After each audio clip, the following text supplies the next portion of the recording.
Hello and welcome to all you TLBTV viewers out there. I'm your host, Lorana Writes, and you've joined us for another episode of Write the World. This is the show where we talk to all sorts of different authors and writers, and we find out about some great books you need to read and some tricks of the trade. And today I am super excited to have Sharon Hughson with us. How are you doing today, Sharon? I'm doing great. Thank you. Now, we talked before that the camera started rolling here, and you have quite a variety of books that you like to write. So let's start with your favorite. What's your favorite genre to write? Okay, my favorite genre to write is YA fantasy, which is also my favorite genre to read.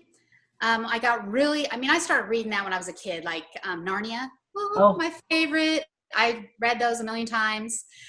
In one of my bios, I think, my early bios, I wrote that Narnia saved my life when I was 12, kept me from the bad path. That's when my parents got divorced, and I did escape through the wardrobe into Narnia over and over and over again, because that was my happy place. And so that's what I say. And then also both my sons, who are now in their 20s and married, yay them, liked YA fantasy too.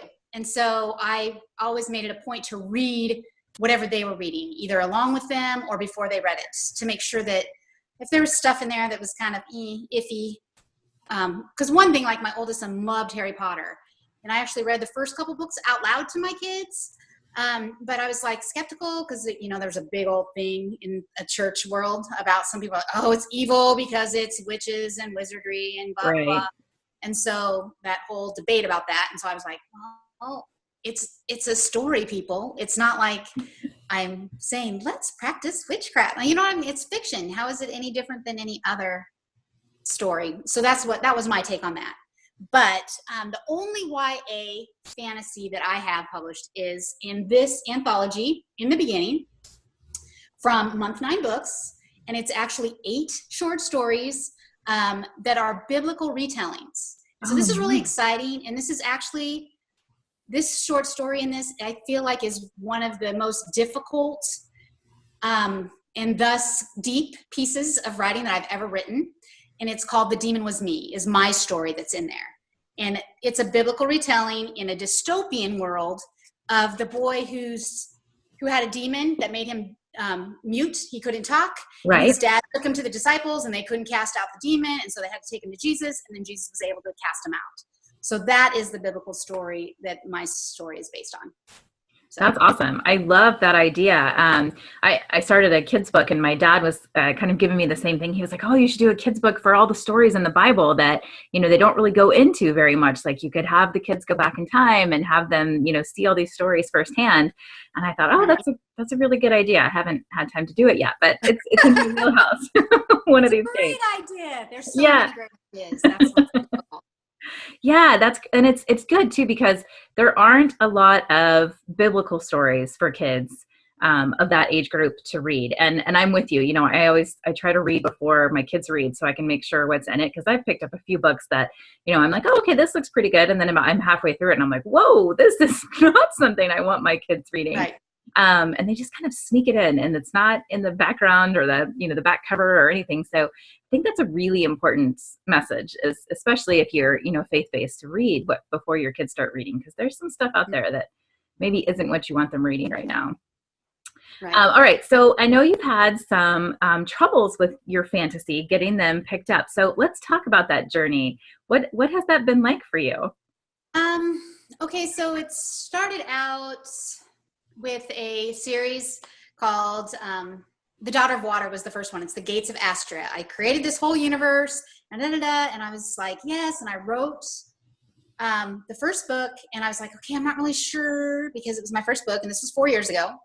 And I don't know how many writers actually watch your TV show, if it's mostly for readers. But there is a writer, social media Jedi is what she calls herself, and her name is Kristen Lamb. And I had been following her blog for a few years, and she did a class and offered to go over ideas. And it was a class on villains, because I went, okay, my villain's kind of absent. I mean, like, there's a sign that appears in the sky, and it gets closer as the time comes, but the villain doesn't really come until the time is right, when that sign comes to fruition, if that makes sense. Right. But he did have a few people that were like on his side doing bad stuff, behind the scenes, but they didn't really interact with my character. And so I took this class that she had called Villains, Biggies, Baddies, Villains, and creating your best antagonist or whatever. And if you paid extra, she would actually call you up on the phone, and you could talk to her about your antagonist and your problems that you're having in your story, and she would help you hash through it. Cool. Because that's something that she does. She's also a consultant in that way. Right. So I'm like, okay. So I did the extra, and she called, and so I tell her my premise. I know I'm all, you know how you get when you're talking about your story, right? Yeah. And I'm just like, oh yeah, and she's like, okay, so that's great, and I liked it. And she asked a few questions. I was going, okay, so was this and this? And she goes, okay, so here's the problem I see with your premise. You want to go back. You have this technology is kind of a thing, but you want to go back to an era. You're going to take them back to an era when there is no technology. So you're going to pull that whole conflict that you've built in the first part of the story up, and then it disappears. She said that's a problem. She said that's a problem. You can't just remove that conflict because now everyone's going, well, what about that? I thought that was her big motivating thing. She's all interested in technology, and now you just took that away. So what? Big deal. So then we started talking and everything. And so Candy came to the whole, I needed to rework it because it wasn't strong enough because of the way I was jumping around through time. When they're through the gates, because that's what the gates of Astra, that's what it was called, as they would travel through these gates. And so I ended up, and I told her it was going to be a series, a trilogy, and she's like, okay. And so my second recommendation is, run the premise by me once you get it redone, just email it to me, whatever, and we'll hash it out through email again. And I'm like, okay, cool. But then write your whole series. So that's what I spent the next 3-4 months doing, was completely from scratch, rewriting that first book. And then I wrote the second book for National Novel Writing Month. I don't know if you do Nano. I've been doing it since that year, that 2013. That's the first year I did it. And I've been doing it every year since then. I wrote the second book during that, and then I wrote the third book in January after. And so then I went back and I went to polish the first book, which I tried to market that summer at Willamette Writers Conference. And everyone loved my pitch. Got requests for the first 50, 100 pages from the agents that I pitched, and then nothing. Yeah. So one agent was like, oh, sorry, I'm not going to be your agent anymore, blah, blah, blah. I did read your thing. I don't think it's right for our agency, blah, blah, blah. And then the other one was just like, no, pass. And so it was like, okay. So meanwhile, I do what they tell you to do, which is write something else. You're never supposed to just sit around when you're marketing a book. You're supposed to write the next thing. Right. Well, I was going, so should I work on the books? And that is actually when I wrote this, Reflections, that I was telling you my story about before. So it's not YA. It's not fantasy. It's the farthest you can be from it in biblical fiction, and a biblical fictionalization. And so it was like a complete 180. But I found doing that it really freshens me up, makes me fresh toward a project if I kind of skip back and forth.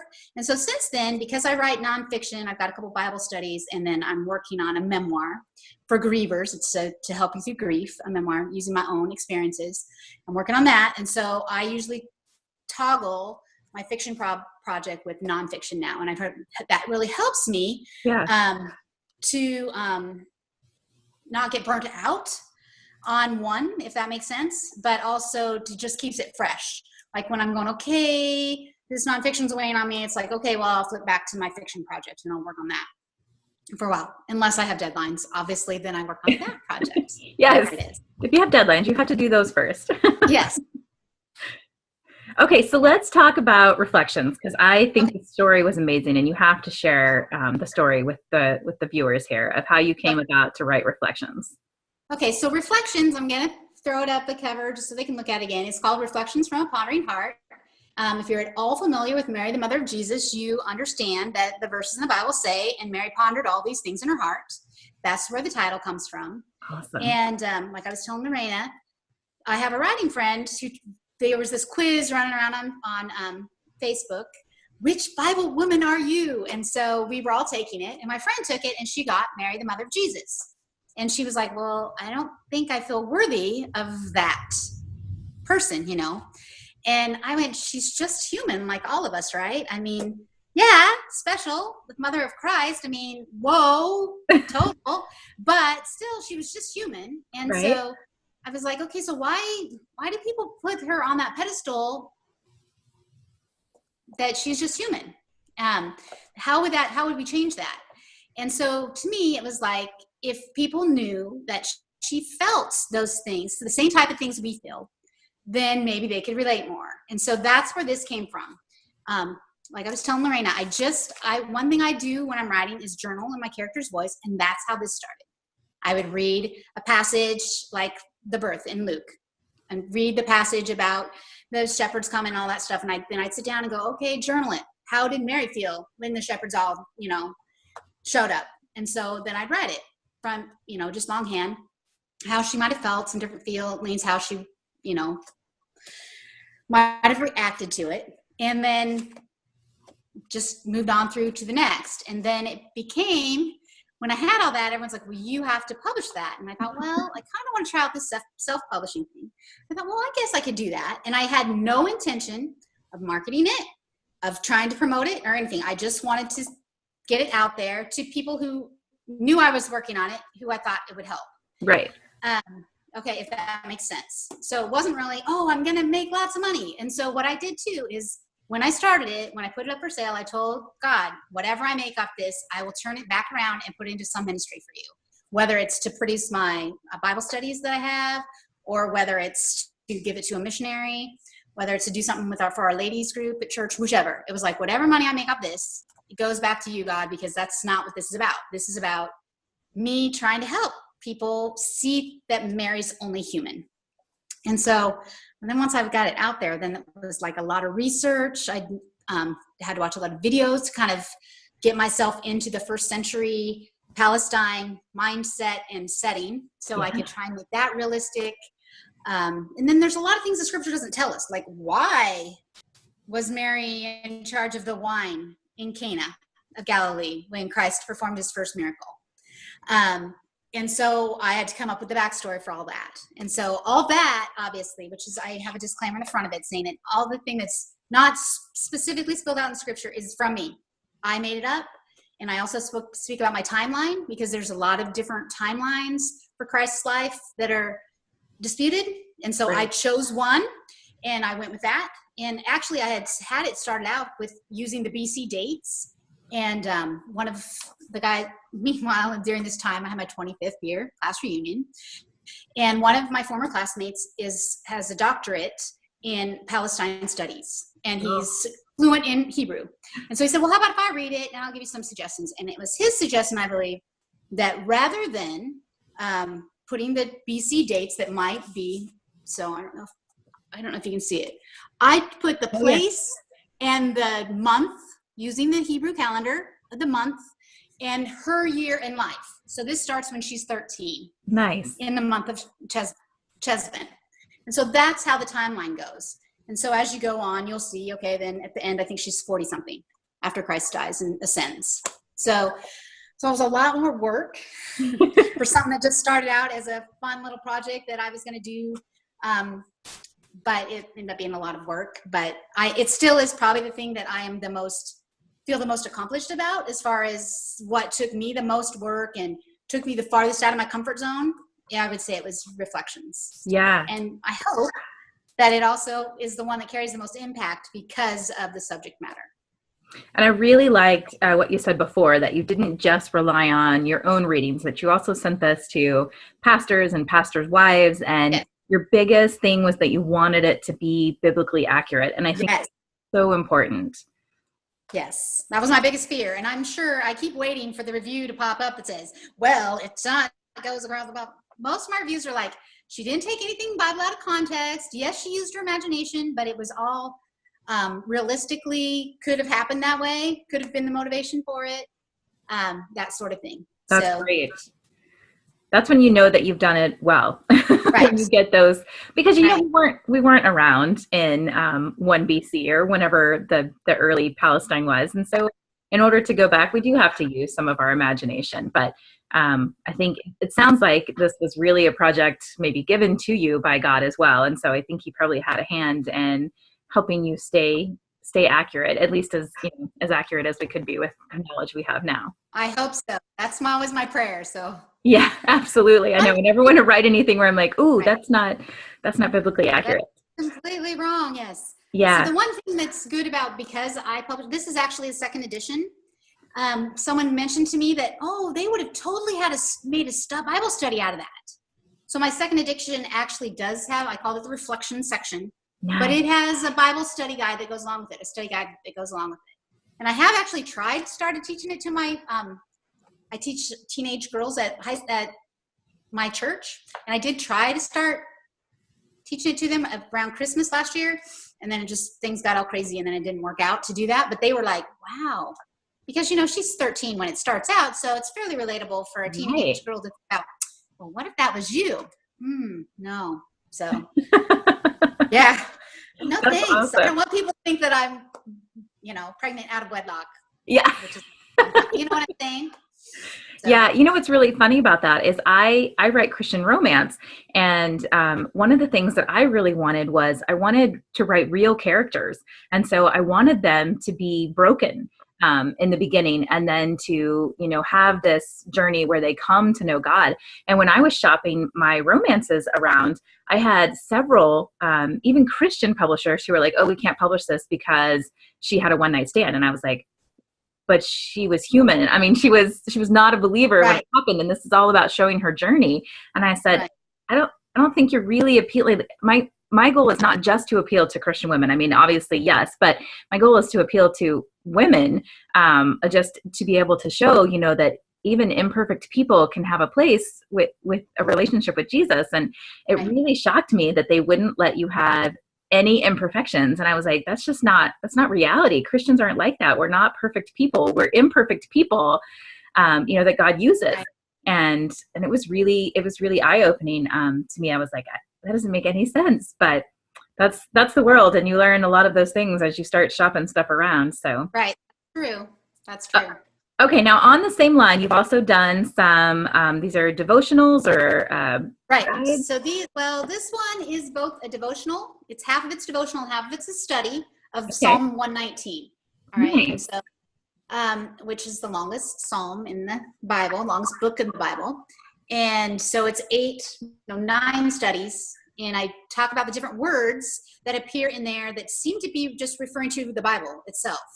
Like he uses judgments and statutes and laws and word and ways and ordinances. And so why so many different words? Because we know it's inspired, right? Right. We know that God chose those words for the author to pen them using all those different ones. So why didn't he just keep saying my word, my word, my word? Why did he use different ones? And so I talk about the different roots of them, how they come from the Hebrew, and how that sheds just that much of a little bit different light on the fullness of God's word, if that makes sense. That it's more than just one thing. It's more than just truth. It's more than that. Okay. And then the back half takes each section, because it's a acrostic poem.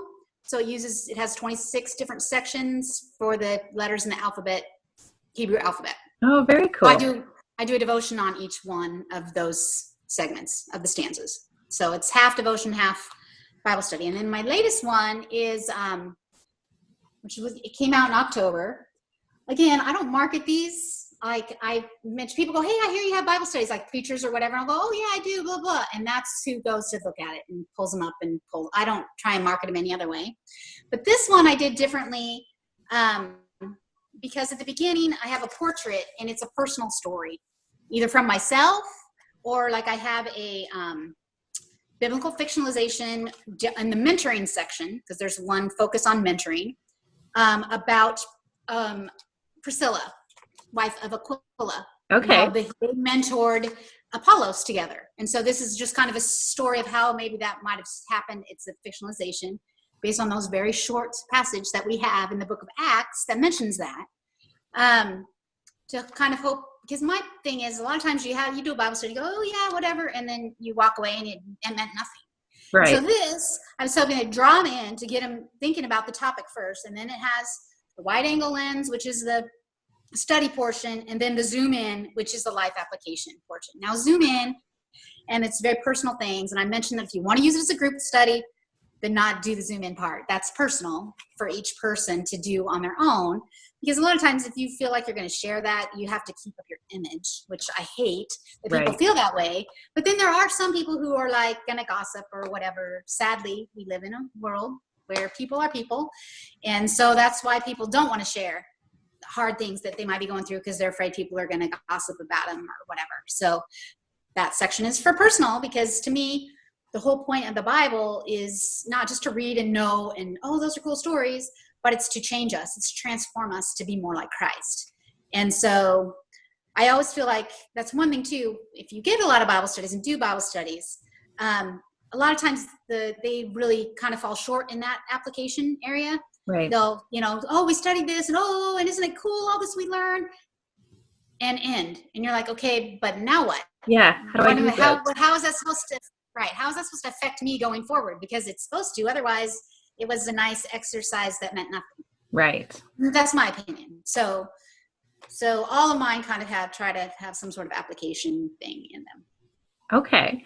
And then the last genre that you've just recently gotten into is romance, correct? Yes, romance. And actually, my first published fiction was in 2013. This was accepted and came out in 2014. And it's sweet romance. Okay. And this is through Roan Publishing. And they're a small indie house in New York that I actually am on a first name basis with the owner. Nice. Editor, marketing person, and the several editors that they have there. And so, yeah, these are short stories. They have anthologies, usually 4 or 5 a year. I actually saw them and was introduced to them first by a anthology for fantasy, since of course, that's what I wanted to write. Right. But one of my friends sent it to me and I didn't see it. I only had a short amount of time to get the fantasy ready. And so my story wasn't ready to be submitted in time. So it was like, okay, but then I followed their Facebook page and stuff. And so they always post their calls there. And so I saw this call. And then after that, as I was telling you, I managed to actually connect with them in an online critique group, because they were friends with another one of my writer friends who recommended me to it. So it was just kind of like this, wow, this is a small world suddenly, because I'm reading something to these people. And it was like, I got my acceptance letter from Rebecca, and then she's the one who was also the monitor of that group, and she's the managing editor of this. And then I get this scribble file thing, okay, I'm accepting you into the group. And they weren't related. They were completely, totally unrelated. Oh, that's fun. Things, but they weren't. I mean, I feel like it was God wanted that to happen. And so having these published as acceptance, and this one is my second one within Hearts of Valor. And it's actually another short story. These are soldier themed. It was around Veterans Day that we did it. The minor characters from the story in that one, in Accidental, are the main characters in my story here, which is something I kind of like to do. And when I get the rights back to that, I actually have a story for the brother of the main character that I'm thinking I might self-publish it as a short story thing in that romance, in that whole world or whatever. Yeah, so, that's something I like to do too, is my minor characters tend to pop up again and become the major characters in the next book. And that's how I've done my series is, I have a friend who writes it and she followed the same woman, and I thought, oh, that's kind of cool. But then it didn't work with what I was planning, but I do what you do and I follow the minor characters. Right. Right. And so, go ahead. I want to introduce the Kindle. I do have Virtual Match that's coming out in a couple weeks. Actually, when this views, that will already be out. I will have 2 novellas that are ebooks only. And if they search me, on my Amazon page, everything I've published is listed, including the Bible studies. So, and we're going to link that for you guys, so don't worry about it. So they just have to find that. But the other thing is the Kindle World. Yes. Street Church. So this is how Lorena and I actually met each other, was through the First Street Church. So I don't know if you've talked to your viewers about the Kindle World at all, or. We haven't done a whole lot. The guest I had on last week is also a member of the First Street Church and is also in the November launch. So we talked a little bit about it, but she didn't share a whole lot. So feel free to share what you want. So, as I was telling Lorena before, because we were talking a little bit, I'm shopping right now a women's fiction that kind of has a Christian edge to it. I didn't write it necessarily that way. And then my grief memoir, which is I'm using my personal experiences with grief, losing my mom, my grandmother, and my brother, and how and it wasn't right all on top of each other, but it's over a period of years, and how being transparent about my very unchristian-like responses to a lot of the things that happened there, and then going into have a section in each chapter where I go into the Bible and see what the Bible says on those topics. And wow, if I would have just known the Bible better, or if someone would have actually just come alongside me and said, hey, and use the scripture to encourage me, perhaps it could have helped me while I was grieving. Right. Whereas it didn't. Because when I lost my mom in 2014, January 2014, she passed away. And she had been fighting cancer for 5 years. She had been on hospice the last few weeks of her life. And I have a chapter in my book about that and how that's a whole different sort of grief when you have someone on hospice and you're on death watch, they're going to die. Right. And I couldn't write about it at first because I just was so overwhelmed by it. But I started reading these books on grief, and none of them reached me because they all seemed either so, we just relied on God and God was just there and God was so awesome and da-da-da. Or they were just kind of like factual and, just throwing out some psychobabble or whatever. And it's right. Okay, none of this is touching me. None of this is reaching me. None of this is helping me. And so I really felt God saying, well, you can write. Do something about it. So how about you write something that will fill this hole that you're finding in this market? And so with nonfiction, you only usually, for the traditional route, have to write a proposal and submit 3 chapters with your proposal to your agent or editor. And so I did that for the Oregon Christian Writers Conference. It's coming up in August in Portland, Oregon, which I live near. I sent to 2 agents who both support memoir type stuff and nonfiction type books. So it's a whole different market for me and right. A whole different way for me to try and figure out what the heck I'm doing. So I feel like I'm kind of falling a little bit short, but I don't feel like my writing is falling short. And I did get to send the first chapter in to them. They wanted smaller stuff for the conference because they're assuming that a lot of people from the conference are going to query and submit, and so they're going to have a lot to go through before that. And so I'm just praying that if it's what God wants, that I'll get an agent will say, yes, I want this, please write it. But I told my husband I've decided that I'm going to self-pub it if I don't sell it because it needs to be out there. It's a book that people need. And so, because I needed it. And so that means that means other people need it. Right. And the biggest reason why that took me a long time, even though I started writing about 2 years ago. And I would cry through, and I still cry through a lot of the chapters as I'm writing my part, the memoir part. I didn't want to do it because what they say about nonfiction writers is that then your next step is a speaking platform on your nonfiction. And I told my husband, I don't want to stand on a stage in front of however many people, bawling my eyes out while I'm relating stuff from my story. Right. And he's like, wait, I thought you said the reason you're writing this is because you wish there was something transparent out there from Christian worldview that showed people that it was okay to hurt and to grieve and help them by showing what God left in his word to help them with. So why would you think you should be able to stand on stage and not cry if you're trying to be transparent? Yeah. I hate when he's right. You know what I'm saying? No, he's always right is the thing. It's like that. And that was like, I really felt like that was God saying, yeah, listen to that guy I gave you. He's telling the truth. And so if it happens, it happens. If it doesn't, it doesn't, as far as the whole speaking thing. But I've just come to the point where, okay, Lord, I'm going to have to rest in your grace when we get there, whenever that is. Yeah. But and it especially is a really hard book to write, which is one of the reasons why I definitely go from that, writing a chapter of that, to writing some of my fiction, because as I told you, going back and forth between the two types, because it's grueling. It is very heart-wrenching to write memoir, especially about so specific on grief itself, on the different things that happened that were related to that grief. Going through all that again. Absolutely. Yes. Okay. So the Kindle World, let's cycle back to that. Okay. Do you have your title picked out? Yes. My title is Love's Late Arrival, and it is a principal at Sweet Grove High. She is a transplant from Washington, which is native. I'm a native. I mean, I was born in Washington, so I guess I am a native Washingtonian.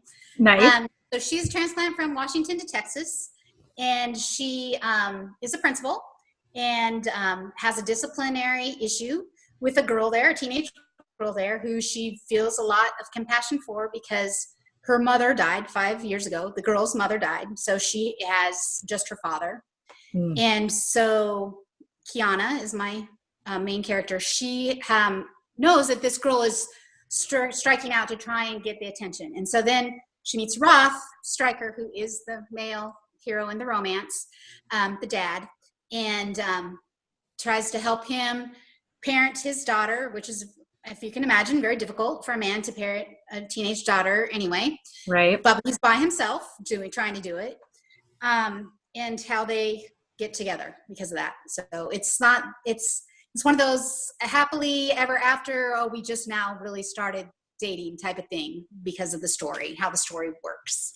So, but I'm really excited about it. I wrote about almost 7,000 words of it so far. Nice. So that's what I was writing earlier this morning before this interview. That's what I intend to go write when I'm done with this interview. So I'm very excited about it. Now, what about you? So mine is going to be called Love Breaks Through, and it is going to follow an author who is very, very popular author, but he's hit this brick wall and he's not writing anything, and his car breaks down in Sweet Grove, and he is pretty opinionated and chauvinistic, and my heroine is a mechanic who ends up fixing his car. So of course he's not pleased with this at all to begin with, because he's, like I said, pretty chauvinistic. But along the way, they end up spending some time together, and she breaks through his barriers and his walls that he's built up, and he ends up staying in Sweet Grove and finishing his book. So yeah, I'm super excited about it too. I actually started the novella before I was in the group. So I had this idea, and then I had a couple of other things on my plate, so I kind of pushed it aside. And when I got in the group, I was like, oh, this would be perfect, because I'd already started it in a small town. I just have to go back and make some changes to make it Sweet Grove instead of just a generic small town. Right. But yeah, so I'm in the process now of finishing up my 4th book in my series. I'm about halfway through that. I have to do that first, and then I'll jump into finishing Love Breaks Through. And then I have a novella that I'm going to be working on for a Christmas anthology with a bunch of Christian authors. So we're going to be releasing a Christian anthology around Christmas. That's hard to say. Right. So my plate is full. Yes, sounds like it. Crazy. So are most of your things novella length then? You said you have the series? No, are those like 70, 80,000 words? Yeah, right around 60,000 words is what my series are. This last one might be a little bit shorter. And then I also have a kids early reader chapter book out. And I have the second one in production at my publishers right now. And I have the third one, because I just had to hire a new illustrator. I have the third one halfway written, because I needed to get my new illustrator working on it. So that's hopefully the second one of that's coming out in September. And then my publishing company also picked up a new series that I started, which is going to be more of a clean romance. It's got some Christian tints to it, but not quite as heavily Christian as my Heartbeat series. And it's set in Star Lake. So it's a small town, reminiscent of the Gilmore Girls, because I loved that show when I was in high school growing up, until the last season when they kind of jumped the shark. But until the last season, it was really good. But so that's coming out hopefully hopefully by the time, hopefully August 1st is when so it should be out now. Hopefully we'll see. I'm still waiting on the final days for that, but yeah, so that's coming. And it's funny because when I wrote my first book, I didn't think I had any more books, because it was kind of like you. I felt really like God gave me these words and I needed to get them out, and whether it did anything or not, it just needed to be there. And it started as a pro-life fiction. It's now morphed into more of a romance that just happens to have a pro-life twist to it. And but when I finished it, my mom was like, well, what are you going to write next? And I said, I don't know if I have another book. And she was like, oh, you do. And she said, I need to know about Sandra. And I was like, okay. So I wrote Sandra's story.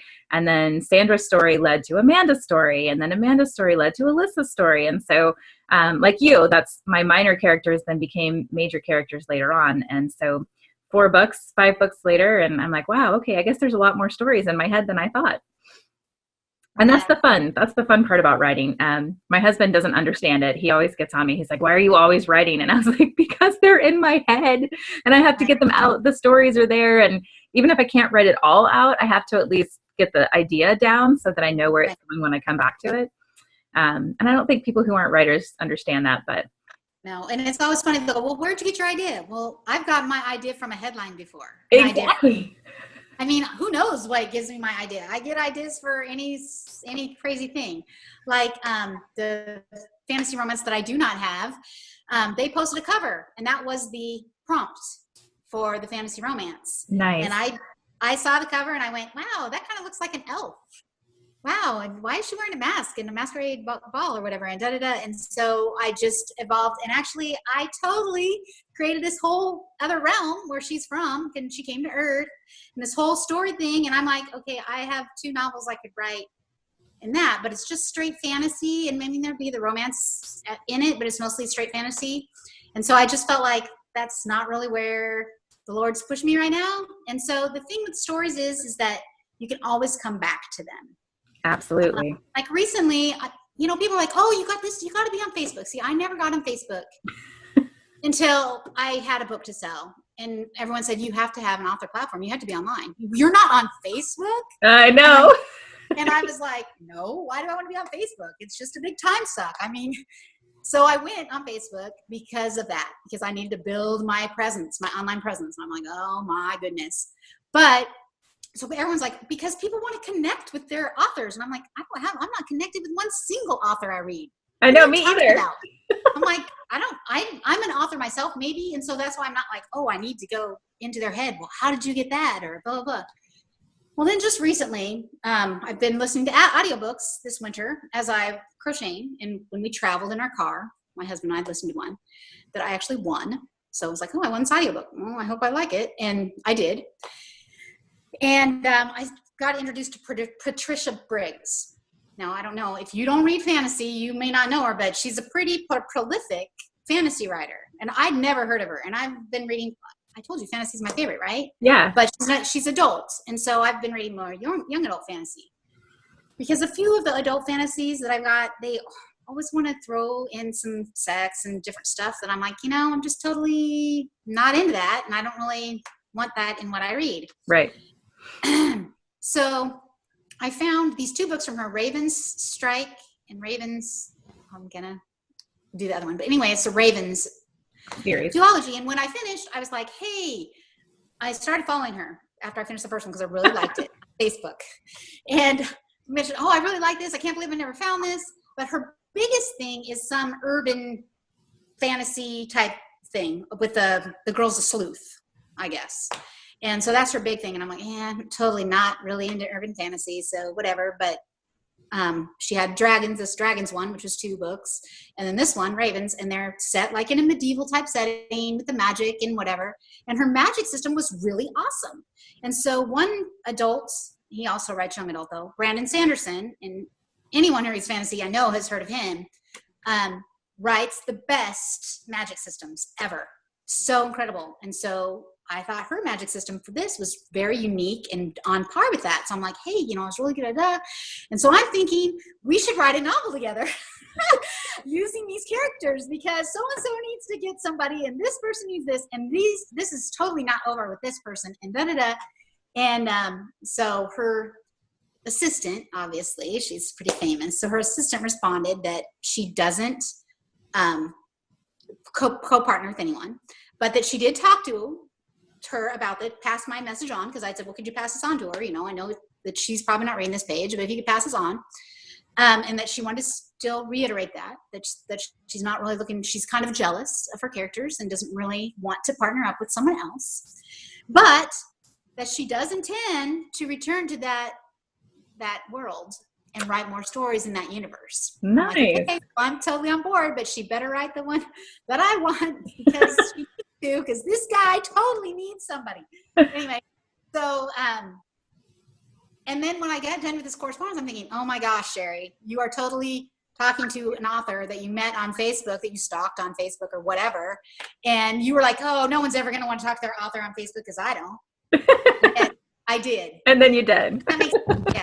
So it's like, okay, well, I guess maybe some people do. But I'm like, hey, I'm following her. And so when she does release a book again in that universe, I'll know and I'll be able to follow that. So that's awesome. I mean, I've looked at her other ones, but like I said, it's not really my thing. And so I don't tend to be, I used to be one of those people who, oh, if I saw that author, I read everything by them. But now I tend to be a little bit more picky about that. I'm sure it's a genre that I want and a storyline that interests me. So. Well, yeah, because for me, it's all about time. I don't have a lot of time to be reading because I'm writing in my free time. So it better be really, really good if I'm going to be pushing aside my own projects to be reading. Right. Absolutely. Well, you've given us some great tips for today. And for all of you out there watching, the best one I can share with you is definitely follow your favorite authors on Amazon, so you always know when they're releasing stuff. And even though Sharon says people don't stalk her, we still like to be stalked on Facebook, because that's why we have these platforms, and Twitter and Instagram and Pinterest. I didn't even know you had to put books on Pinterest until I became an author, and people were like, where's your Pinterest board? And I was like, what? Now I have Pinterest boards. But yes, so we will include all of the links so that you can go and stalk Sharon and check out all of her books as well. And I want to say thank you so much, Sherry. It's been a pleasure having you on today. Thank you so much for the opportunity. I love talking about my books, so thanks. Absolutely. And you guys will have to check out her newest one. And of course, come follow the First Street Church Kindle World, where you can read both of our novellas come November 15th, because I think that's our launch day. Yes. All right. And those we can't put a link to yet because they have to go through some weird Amazon channel and all the Kindle World. But when we can, we'll share them for you. All right. And for all of you watching, thank you. And we'll see you again next week right here on Write the World.